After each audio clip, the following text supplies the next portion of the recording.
Sa panig po ng mga hinirang ng Panginoong Diyos, kapatid na Arnel, kapag po natanggap natin yung mga pangakong yan ng Panginoong Diyos, yung pagtulong, paggabay po niya, ano po ang tiyak na magagawa po natin? Magagawa nating mapagtagumpayan Opo.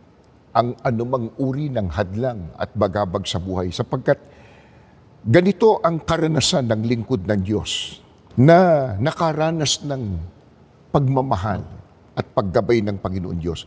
Ang babasahin ko po ay nakasulat sa 2 Samuel 22, ang talata ay 29 hanggang 30. Ikaw po, O Yahweh, ang tanglaw sa akin.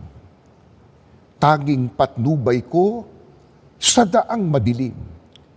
Kung ikaw, O Diyos ko, ang aking kasama, anuman ang hirap ay nasasalungat.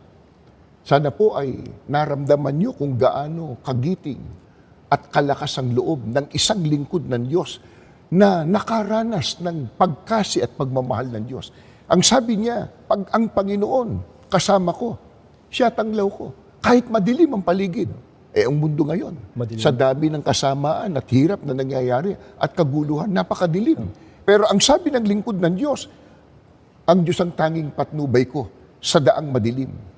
At kapag ka ang Diyos kasama natin, ang sabi ng binasa, anuman ang hirap ay nasasalunga. Mga kapatid na nakikinig po, karanasan po ninyo yan. Karanasan po nating lahat yan.